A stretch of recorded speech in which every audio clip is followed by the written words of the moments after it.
안녕하십니까. 알기 쉬운 블록체인 최조영입니다. 자, 여러분들 중간고사 준비를 위해서 요약정리 시간을 좀 갖도록 하겠습니다. 자, 중간고사 어떻게 준비해야 되는지 걱정하는 분들이 상당히 있을 수 있습니다. 어떤 시험이든 마찬가지죠. 자, 그때 제가 드릴 수 있는 팁. 자, 다음 슬라이드부터 좀 보면서 이야기를 진행하도록 하죠. 자, 우리가 공부를 한다라고 했을 때 가장 힘들게 하는 방법이 처음부터 끝까지 그냥 보는 겁니다. 자, 그때 우리가 할 수 있는 방법 중에 하나는 우리가 무엇을 배웠는지를 살펴보는 거죠. 그쵸? 자, 일단 뼈대를 세우는 것이 되게 중요합니다. 여러분들 소프트웨어 공학을 공부하시는 분들이기 때문에 아키텍처라고 하는 개념들을 배우시게 되는데 그 아키텍처를 세울 필요가 있다라는 거죠. 그래서 우리가 학습 내용을 먼저 좀 보고 어떤 내용들을 정리했는지 그리고 관련된 문제를 좀 본 후 그 내용들을 채워 가시는 게 필요합니다. 자, 1주차 1차 시에는 우리가 4차 산업혁명이라고 하는 내용들을 갖고 정리를 했습니다. 자, 그래서 4차 산업혁명이라고 하는 것은 1차, 2차, 3차 산업혁명의 각각 주요 특징이 4차 산업혁명에 영향을 미친 겁니다. 그래서 1차 산업혁명이 어떤 것이고 2차 산업혁명이 어떤 것이고 3차 산업혁명이 어떤 것이냐라고 하는 걸 했을 때 이제 붉게 표시해 놓은 주요 포인트들을 중심으로 해서 일단 여러분들이 정리해 두실 필요가 있겠다. 자, 특히 4차 산업혁명이 우리가 앞으로 공부할, 그쵸? 우리가 지금 공부하고 있는 내용인 블록체인에 어떤 식으로 영향을 미치고 있는가 라고 하는 거죠. 결국 인간과 기계의 잠재력을 획기적으로 향상시킨다 라고 하는 사이버 멀리 시스템의 주요 근간이 이제 되는 겁니다. 자, 그래서 이 부분은 결국 4차 산업혁명의 주요 특징이라고 했을 때 전례 없는 기하급수적 속도, 범위, 충격 이것이 4차 산업혁명을 설명하는 주요 포인트라는 거죠. 특히 이 산업혁명을 통해서 소득의 수준이 향상이 되고 삶의 질이 향상될 것으로 기대된다라고 하는 것이 주요 내용이었습니다. 그리고 이제 알아야 되는 주요 포인트 중에 하나는 우리가 기술은 굉장히 빠르게 발전하는 데 반해서 인간들이 거기에 적응하는 것 자체가 굉장히 힘들다. 그리고 그런 부분들을 우리가 잘 적응하고 쫓아가기 위해서는 환경을 이해하고 그 기존의 어떠한 부분이 발전하고 있는지 그리고 그것들을 변화시키기 위해서 우리가 어떠한 노력들을 해야 되는지를 중심으로 고민해 볼 필요가 있다. 자, 그럼 시험은 어떻게 나옵니까? 라고 했을 때 주요 용어, 키워드, 그 포인트, 핵심적인 용어들을 정리해 두실 필요가 있겠다라고 하겠습니다. 자, 그리고 1주차, 2차 시에서는 우리가 데이터 기반의 가치 창출, 그래서 기술 진화 단계나 소프트웨어 시스템을 통해서 기본적으로 이 블록체인이라고 하는 것이 어떤 식으로 작동하게 되는가. 그래서 요소 기술이 결국 산업에 있어서의 주요 시스템들을 변화시킵니다. 그리고 이것이 트렌드화되는 거죠. 그럼 여러분들이 블록체인이라고 하는 것이 현재 거시적인 관점에서 트렌드가 됐습니까? 라고 했을 때 아직은 아닌 것 같다. 그래서 우리가 요소 기술들이 이 시스템에 반영을 하고 있는 중인 것이죠. 그래서 기술 내 변화가 산업의 변화를 견인하고 이 산업의 변화는 경제적 파급 효과를 나타내게 되고 그래서 사회적인 파급 효과로 확장되게 된다라고 하는 구조를 갖고 보셨어야 합니다. 자, 그래서 우리가 기술의 진화 단계라고 하는 것을 봤을 때 밀어내기, 끌어내기, 밀어내기와 끌어내기의 반복적 단계고 그 반복적 단계의 각각의 순서에서 주요 특징들이 있었습니다. 그 특징들을 살포시 정리해 두시면 좋을 것 같다는 생각이 듭니다. 자, 그리고 소프트웨어 시스템이라고 하는 것은 응용 계층과 구현 계층, 그리고 기능적 측면과 비기능적 측면 해서 우리가 2x2라고 하는 4개의 각 셀로 확인이 되는데 그 각 셀에서 주요한 포인트들이 있습니다. 특히 소프트웨어 측면에서 가장 중요한 부분은 무결성 그리고 블록체인에서도 가장 중요한 부분 중에로 꼽히는 것이 바로 무결성입니다. 그래서 이 무결성의 주요 요소가 데이터 무결성, 작동 무결성, 보안이다.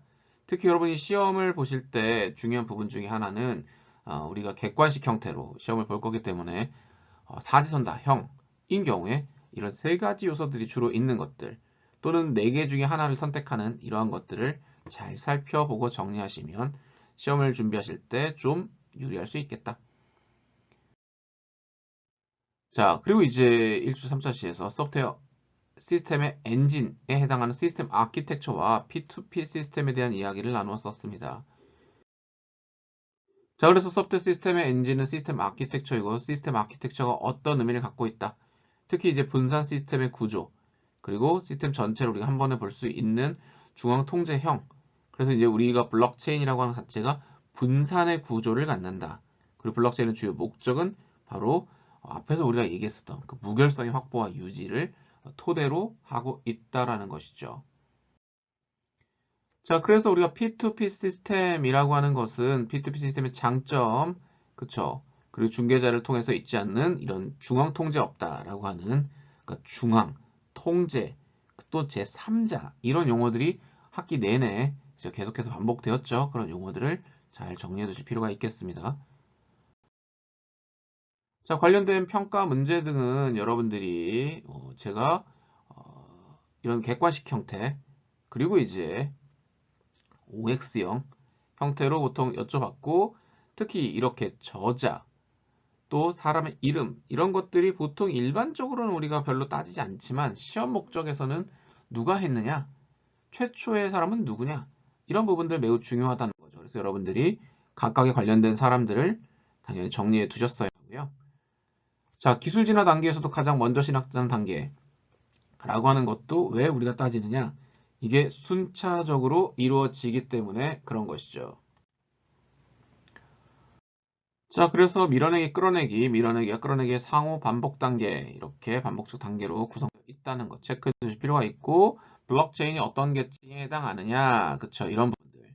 또 중앙통제형이냐, 아니면, P2P에 있어서, 비기능적인 구현 계층에 해당하는지, 이런 부분들, 여러분들이 꼭 체크해서 갖고 계실 필요가 있었습니다. 자, 2주차에서는 우리가 블록 그리고 블록체인의 주요 정의를 하면서 도대체 블록체인이라고 하는 것이 정확하게 무엇인지를 정리하는 시간을 가졌습니다. 자, 그래서 블록이 어떤 거다라고 하는 부분들을 우리가 정리했었죠. 자, 여러분들 화면에는 지금 누락된 부분들이 들어있지만 블록이라고 하는 것은 우리가 저장의 단위라고 봤습니다. 그래서 이 저장이라고 하는 것이 블록이 이루어지고 블록체인은 이러한 부분들이 문맥과 사용자에 의해서 각각의 어떤 다른 의미로 사용이 되지만 결국 그 블록체인이 갖고 있는 주요 의미, 특징은 화면에서 보시는 것처럼 암호화 기법이나 보안 기술을 통해서 그렇죠? 우리가 원장의 순수 분산 P2P 시스템을 블록체인이라고 부르더라. 자, 그런데 이 블록체인이다라고 하는 것이 그럼 기술적인 의미만 갖고 있느냐라고 했을 때 아니더라. 데이터의 구조를 의미하기도 하고 알고리즘을 얘기하기도 하고 기술의 묶음을 이야기하기도 하고 또 일반 응용 분야를 가진 순수 분산 P2P 시스템을 다 우리가 블록체인이다라고 정리하더라는 겁니다. 자, 2차 시에서는 우리가 사토시와 관련된 그쵸? 블록체인에 빼놓을 수 없는 이름이 바로 사토시 나카모토였고 사토시 나카모토의 논문과 이 소유권에 대한 이야기들을 중심으로 해서 이야기를 진행했습니다. 사토시 나카모토의 논문이 언제 우리에게 소개되었느냐 그리고 그것이 이야기하고 있는 거의 주요 핵심 특히 제네시스 블록이라고 하는 부분 뒤에 다시 나오지만 제네시스 블록이나 레퍼런스 클라이언트라고 하는 개념이 바로 비트코인 코어하고 관련이 있죠. 그쵸?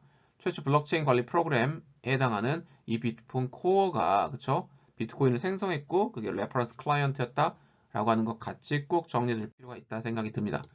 자, 소유권의 증명에서도 소유자의 식별, 소유 물건의 식별, 소유자 물건의 매핑에 그 그림들이 있었습니다. 그쵸? 그 그림. 특히 우리가 시험을 준비할 때 텍스트를 다 보고 외우는 것이 쉽지 않습니다. 그래서 참고로 드리는 그림이나 장표 같은 것들이 일종의 요약정리분이거든요. 그 요약정리분들을 통해서 여러분들이 이런 부분들의 포인트들이 시험에 나올 수 있겠구나 라고 정리해 주시면 좋을 것 같고 특히 블록체인이나 이 소유권이라고 하는 부분에 있어서 그저 블록체인 데이터 구조를 사용한 순수 분산 P2P 시스템 그리고 블록체인과 데이터 이 구조가 하나의 원장을 나타낸다 라고 하는 것이죠. 그쵸? 특히 노드들에 의해서 블록체인들이 구분된다라고 하는 이야기를 뒤에 차트에서 우리가 이야기한 바 있습니다. 자, 특히 블록체인은 세대별로 또 버전별로 그 특징을 달리하기 때문에 그 블록체인이 어떤 식으로 가고 있는가라고 하는 것들을 살펴볼 필요가 있었습니다.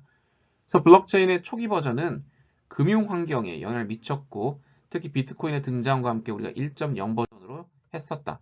자, 2.0은 이더리움의 등장 그리고 스마트 컨트랙이라고 하는 개념을 통해서 설명을 드렸습니다.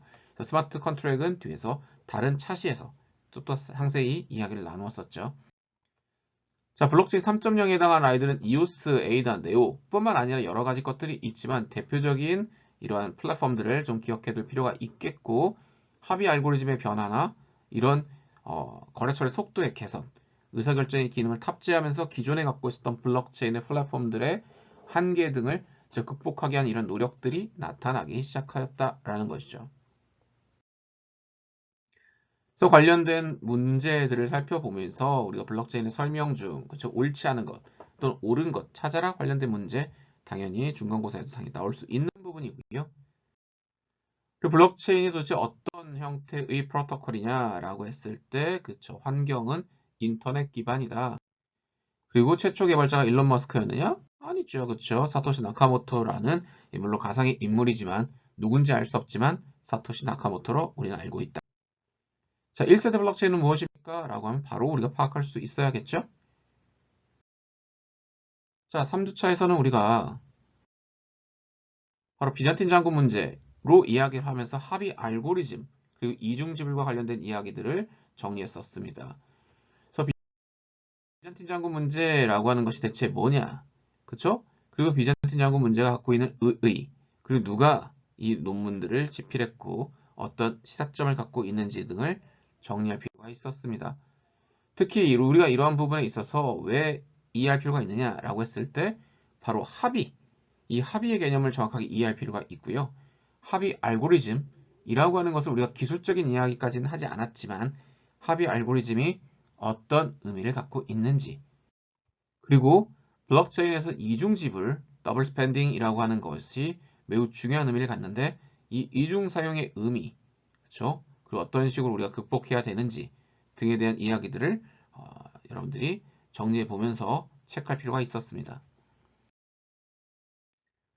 자, 그래서 이런 합의 알고리즘의 대표에 해당하는 것이 POW 그리고 POS라고 불리는 작업 증명과 그죠? 지분 증명이었는데 그 작업 증명과 관련된 연구, 그쵸? 아이디어 창출, 개념 정립, 최초 활용 응용 단계 순으로 우리가 발전했다라고 하는 것들을 확인할 수 있었고 작업 증명의 개념에서 증명자가 어떠한 의미를 갖고 있는지 그리고 장단점에 대해서 체크하고 확인하는 시간들을 가졌었습니다. 자, 지분 증명도 역시나 배경이나 개념 그리고 관련된 알고리즘이 있음을 정리했고 이 지분 증명의 주요 특징들을 이야기할 때 바로 앞에서 우리가 이야기한 작업 증명의 한계점, 주요 문제점들을 극복하기 위해서 제안된 것이 바로 지분 증명이었다.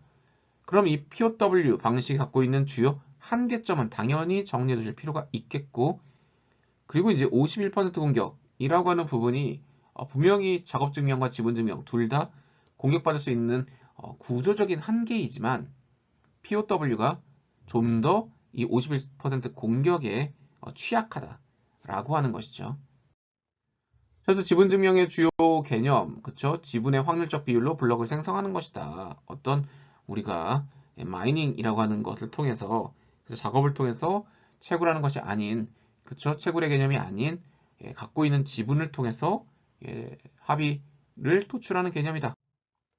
그래서 관련된 알고리즘이 어떤 부분들이 있었느냐, 그쵸? 또 어떤 부분들의 플랫폼들이 있느냐라고 하는 것을 같이 체크해서 정리해 두셨어야 합니다. 자, 관련된 문제들, 그쵸? 알고리즘을 도대체 어떤 아이디어를 갖고 출발을 했었느냐, 그쵸? 그리고 그것이 무엇이냐, 라고 하는 것들은 체크해 두실 필요가 있을 것 같고, 관련된 코인이나 이런 부분들도 우리가 시험 목적으로서는 좀 체크해 두실 필요가 있겠습니다. 자, 4주차에 우리가 스마트 컨트랙이라고 하는 개념을 이야기하면서 이 스마트 컨트랙을 이해하기 위해 전통적 계약 개념을 갖고 왔습니다. 전통적 계약과 스마트 계약이 어떤 차이점이 있느냐, 그리고 블록체인의 스마트 계약은 어떤 특징들을 보이고 있느냐, 특히 스마트 계약을 도대체 누가 이 단어를 처음 사용했느냐, 그쵸? 그리고 이것의 주요 포인트는 Self-Enforced Agreement라고 하는 스스로 이행이 되는 자동화된 약정의 의미가 바로 스마트 계약. 그래서 특정 계약을 우리가 수립, 검증, 이행하기 위한 이전에 컴퓨터 프로토콜을 스마트 계약이라고 불렀고, 전통적 계약에서 청약, 승낙, 이행의 단계로 진행이 되는데, 청약이 뭐고 승낙이 뭐고 이행이 무엇이냐 라고 하는 것을 그쵸? 구분하기 위한 설명들을 드렸습니다. 그래서 체크해 놓고 시험에 임하시면 좋을 것 같고요. 블록체인 기반의 스마트 계약과 관련된 내용들, 그쵸? 기술을 통해서 무결성을 보장하는 이러한 접근 방식에 대한 부분들에 있어서 어떤 부분들이 스마트 계약이 활용되고 있는지 같이 함께 체크해 주실 필요가 있습니다. 자, 그리고 이제 블록체인의 구성 요소라고 하는 부분들을 이 스마트 계약의 요소들을 정리하기 위해서 다시 한번 체크했고, 트랜잭션의 기록 구성 요소에 해시 함수나 공개 키 기반, 그죠? PKI라고 하는 방식의 구조를 갖고 있더라. 그리고 플랫폼의 구성 요소들이 어떤 부분이 있는지, 그리고 이 스마트 계약이 도대체 어떤 부분에 있어서 주로 활용이 되고 있고, 주요 동향이 어떻게 나타나고 있는지를 정리했었습니다. 자, 스마트 계약이 주로 잘 맞는 분야가 있다라는 것이죠. 그렇죠? 그래서 그 분야가 무엇인지, 그래서 그 용어를 누가 썼는지, 그렇죠? 이런 부분들 체크해 두실 필요가 있겠고, 뭐 닉 자보, 닉스 자보, 닉 사보 뭐 불리는 명칭들이 많기 때문에 우리가 PPT에서도 그 관련된 명칭들을 좀 혼용해 사용했던 적이 있습니다. 그래서 어, 같은 이름이다. 그쵸? 예, 뭐 비슷한 이름을 갖고 물어보진 않기 때문에 우리가 그 이름들을 역시나 체크해 두실 필요가 있다. 왜냐? 우리 이제 공부하는 입장에서 하기 때문에 일종의 그 분야의 선구자 정도는 그렇죠? 기억해 두실 필요가 있겠습니다. 자, 스마트 계약이 도대체 어떤 개념이었느냐? 그리고 업그레이드가 용이하냐? 뭐 이런 부분들, 그렇죠? 우리가 체크해 두실 필요가 있었죠. 왜? 옳지 않은 것, 틀린 것 찾아라 라고 하는 문제에서 이런 OX 문제를 내지는 않았지만 관련된 포인트를 체크하실 필요가 있는 것이고요. 스마트 계약이 최초로 적용된 플랫폼이 뭐였습니까? 라고 하면 바로 이더리움이었다. 자, 그래서 스마트 계약의 성장 분야 관련된 것들, 그리고 주요 활용 사례들, 도대체 어떤 분야에서 주로 발전하고 있는지, 그리고 스마트 계약이 갖고 있는 주요 문제, 그쵸? 특히 솔리디티 언어에 관련된 것들은 여러분들이 체크해서 정리해 주시면 좋을 것 같고요. 자, 차에서 우리가 제네시스 블록 그리고 비트코인의 등장 배경에 대한 이야기를 하면서 이 비트코인이 도대체 어떠한 개념에서 또 어떠한 사고에서 출발을 했는지에 대한 배경 지식을 정리하는 시간이었습니다. 그래서 제네시스 블록이 무엇이었고 비트코인이 왜 등장했는가 라고 하는 의미들을 갖고 이야기를 했고, 특히 그 이야기를 하면서 근본이 제도, 왜냐? 이 비트코인의 출발점이 그쵸? 기존 제도, 기존 금융 시스템이 갖고 있는 한계점들을 지적하면서 등장하게 되었기 때문에 그렇습니다. 특히 암호 기술 기반의 신뢰를 보장하기 위한 포인트, 즉 암호 기술이 핵심이었다라고 하는 것이고, 사이버펑크와 사이퍼펑크 그 개념을 갖고 여러분들에게 설명을 해드리면서 이 사이퍼펑크라고 하는 것도 사이버펑크에서 출발을 하였고, 이 사이퍼펑크와 관련된 대표 학자들이 있었습니다. 그렇죠? 그 학자들이 어떤 부분에 있어서 기여를 했는지 이런 부분들을 함께 여러분들이 정리해 두실 필요가 있겠다. 자, 비트코인. 당연히 우리가 블록체인을 공부하면서 비트코인이 무엇인지 그것의 구성 요소 부분들을 정리할 필요가 있겠죠. 그렇죠? 그래서 비트코인에 관련된 주요 시기들이 있습니다. 2008년 10월 30일 백서가 발행되었고 2009년에 들어와서 첫 번째 블록인 제네시스 블록이 생성되었다. 그렇죠? 그리고 이것이 첫 번째 생성이 될 때 50비트코인이 같이 생성이 되었다. 이런 배경과 관련된 포인트들 같이 정리해 두실 필요가 있겠고요. 비트코인의 시스템 구성 요소, 채굴자, 거래소 비트코인을 받는 부분들, 어떤 부분들이 비트코인 전체 시스템에 영향을 미치느냐, 즉 기술이 시스템에 영향을 미치는데 어떤 시스템들이 이 비트코인 환경에 주요 관련된 시스템인지 정리해 주실 필요가 있겠습니다. 그리고 이 비트코인 이후에 굉장히 다양한 플랫폼들이 등장했는데 왜 등장하게 되었느냐? 바로 비트코인이 갖고 있는 주요 한계점들이었다. 그렇죠? 서술형들은 없지만 서술형 문제를 제출자진 않았지만 여러분이 관련된 포인트들을 같이 정리하고 이것의 문제로 인해서 이후에 다른 시스템들이 등장하게 된 것이죠. 자, 그래서 우리가 알트코인과 관련되어서 여러 가지 코인들이 있지만 이더리움과 이오스에 대한 이야기들을 좀 더 자세히 살펴보았다. 그래서 이더리움과 관련돼서 우리가 비탈릭 뷰테린이라고 하는 이름, 특히 프로그래머블 블록체인이라고 하는 개념, 그리고 이제 튜링 완전 언어, 그리고 솔리디티 이런 용어들에 대해서는 여러분들이 함께 기억해 둘 필요가 있고 이오스는 그쵸? 우리가 합의 알고리즘에 있어서 디포스 물론 우리가 합의 알고리즘은 이것만 있는 게 아니라 이후에도 계속해서 등장을 했지만 대표적인 그쵸? 플랫폼에서 사용되는 합의 알고리즘이 무엇인지 정도는 기억해 두자. 왜? 우리가 나중에 이 합의 알고리즘에 대한 기술적인 부분들을 공부하게 될 때, 이것이 어떤 환경에 사용되고 있구나, 어느 정도의 발전 단계구나 정도는 알고 있을 필요가 있기 때문에 그렇습니다. 자, 그래서 이런 문제를 어떻게 출제할 수 있느냐라고 하는 것을 여러분들께 일종의 맛보기 형식으로 다음 중 비트코인의 특징으로 볼 수 없는 것, 그쵸? 그래서 포인트들을 여러분들이 확인할 수 있었어야 하고, 이더리움의 디포스 합의 알고리즘, 그쵸? 이냐? 라고 했을 때 아니죠. 포스 알고리즘. 자, 이오스는 디앱 기반이냐? 라고 했을 때 이게 뭔지, 그쵸? 잘 모르더라도 주요 키워드들은 우리가 정리하고 갖고 있으셔야 합니다. 이오스의 개발자는 누구였습니까? 라고 했을 때, 그쵸? 이런 개발자나 창시자 등을 좀 기억해 두실 필요가 있겠습니다. 자, 우리의 중간고사 마지막 범위는 6주차에서 어떤 내용들을 했느냐? 바로 블록체인의 노드를 이야기하면서 블록체인의 종류를 구별했습니다. 자, 블록체인 노드는 좀 뭔가 많았어요. 그쵸? 우리가 정리할 그림도 있었고, 그래서 노드의 개념, 블록체인의 노드, 그리고 풀노드, 라이트 노드, 마이닝 노드, 마스터 노드, 슈퍼 노드, 랜덤 노드 등을 설명하면서 여러분들께 드린 그림에 있었는데 그 그림 잘 체크해서 정리해 두셨으면 좋겠고 퍼블릭 블록체인, 프라이빗 블록체인, 컨소시엄 블록체인 등으로 구별이 되지만 그 중에 대표 블록체인인 이 퍼블릭 블록체인과 프라이빗 블록체인 그쵸? 이게 노드의 기준에 의해서 구별이 되거든요. 자, 그리고 이제 물론 이제 이것이 허가형이냐 또는 무허가형이냐 라고 하는 부분에 의해서도 또 구별이 됩니다. 자, 어떤 시각에 의해서 보느냐에 따라서 달라질 수 있기 때문에 퍼블릭 블록체인은 우리가 공공 블록체인, 개방형 블록체인, 무허가형 블록체인이라고 하는 다른 명칭으로 사용이 된다. 왜?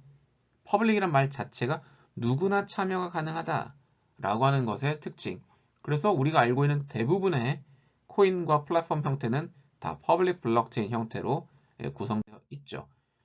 다만 이 퍼블릭 블록체인이 갖고 있는 주요 한계점들이 있고 그로 인해서 걱정이 있는 기업들, 정부 기관들은 프라이빗 블록체인 형태로 가고 있는 겁니다. 그래서 프라이빗 블록체인의 주요 포인트는 바로 그 허가, 폐쇄, 사적 이런 키워드들과 함께 기억해 두실 필요가 있겠죠. 그리고 우리가 퍼블릭 블록체인과 프라이빗 블록체인의 주요 특징들을 영상으로도 그쵸? 또 우리가 개념으로도 정리를 했고